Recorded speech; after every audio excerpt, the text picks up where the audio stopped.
Solve the following equation by reduction method. आज हम लोग यहाँ पर रिडक्शन मेथड सॉल्व करेंगे।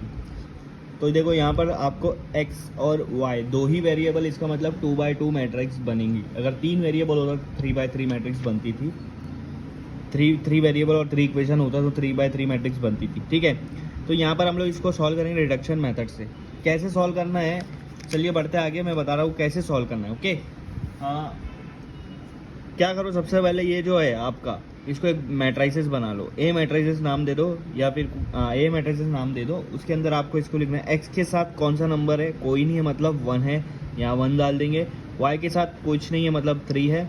ठीक है, सब प्लस में इसलिए माइनस का कोई माइनस में कोई नहीं आएगा।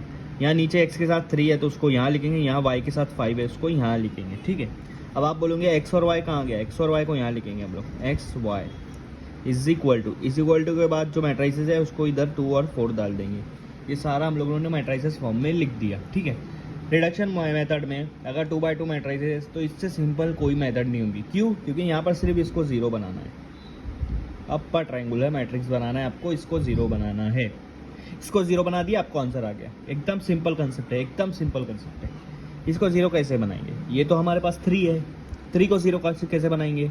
किसी भी चीज़ को 0 बनाने के लिए उस नंबर को उसी नंबर से माइनस कर दो। जैसे 2 है, 2 को 2 से माइनस कर देंगे 0, 5 - 5 0, 10 - 10 0, तो 3 - 3 0 कर देंगे। तो 0 करने के लिए बाजू वाला देखना पड़ेगा या फिर ऊपर वाला देखना पड़ेगा। ना तो यहाँ 3 है ना तो यहाँ 3 है, और ज़्यादातर हम लोग रो ट्रांसफॉर्मेशन करते हैं तो हम लोग को ऊपर वाला ज़्यादा देखना पड़ेगा। तो ऊपर वाला उसका 3 नहीं है, तो सबसे पहले क्या करो, साइड में इसको 3 बना दो। ऊपर वाले को इसको क्या करो, 3 बना दो। ऊपर वाले को 3 बना दो। मैं साइड में बना देता हूँ। ठीक है, साइड में 3 बना देता हूँ। ऊपर वाले को 3 बनाना मतलब क्या होगा, 3r1। क्या करेंगे हम लोग, 3r1। ये r1 है, r1 मतलब रो 1, फर्स्ट रो को 3 से मल्टीप्लाई कर देंगे। अब ये 1 को 3 बनाना मतलब 3 से मल्टीप्लाई कर देना।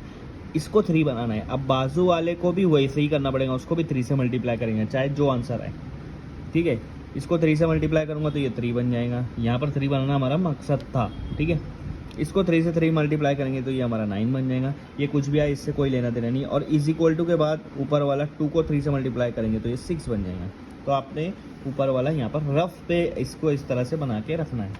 ठीक है, अब 3r1 हो गया। इसके बाद हमारा क्या ऑपरेशन रहेगा, इसके बाद ये रहेगा कि नीचे वाले में से ऊपर वाला माइनस कर दो। नीचे वाला क्या है आपका, कौन सा रो है, r2 है।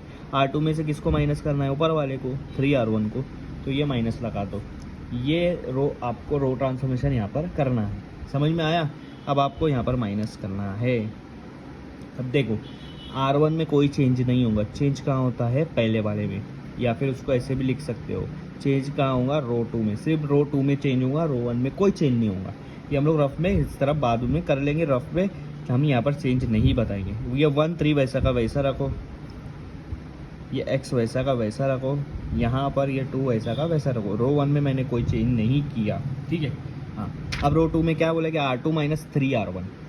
आप यहाँ डायरेक्ट भी कर सकते हैं, लेकिन मैं आपको सिंपल कंसेप्ट बता रहा हूँ, क्योंकि यहाँ पर डायरेक्ट करने जाओगे तो गलती हो जाएंगी। आप r2 में से सिर्फ ये जो नंबर है इसको माइनस करते जाओ। r2 मतलब पहला वाला क्या है, 3, 3 में से 3 गया 0। दूसरा क्या है, 5, 5 में से 9 गया -4, क्या आएगा, -4। y को वैसे का वैसे रहने दो। 4 में से 6 गया -2, क्या आ गया, -2।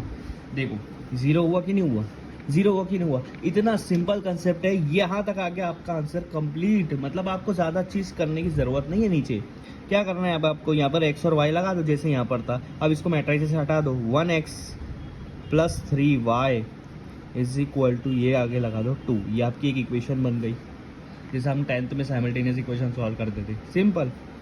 ये 0x है तो x 0 को डालो, बचा -4y। ये y वाला है बाद वाला, इसलिए y लगाएंगे। Is equal to -2, -4 is equal to -2। यहाँ पर 1 वेरिएबल है, इजीली सॉल्व हो जाएगा लीनियर इक्वेशन इन 1 वेरिएबल। क्या करो, y -4y is equal to -2। दोनों तरफ किससे हम डिवाइड करोगे, जो y के साथ है। y के साथ क्या है, -4 है, तो दोनों तरफ -4 से डिवाइड कर दो। -4 cancel. y is equal to 2 1 जा 2 2 जा, और ये माइनस माइनस कैंसिल। तो y क्या आ गया आपका, 1/2। y क्या आ गया आपका, 1/2। कितना सिंपल है।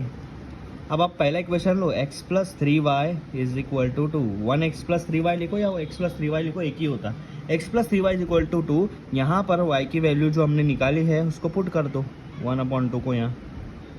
समझ में आ रहा है? x plus 3 1 3/2 is equal to 2। अब क्या करना है, 3/2 को उधर लेकर चले जाओ 2 के साइड, ये 3/2 इधर आ जाएगा, तो प्लस में था तो माइनस में हो जाएगा, -3/2।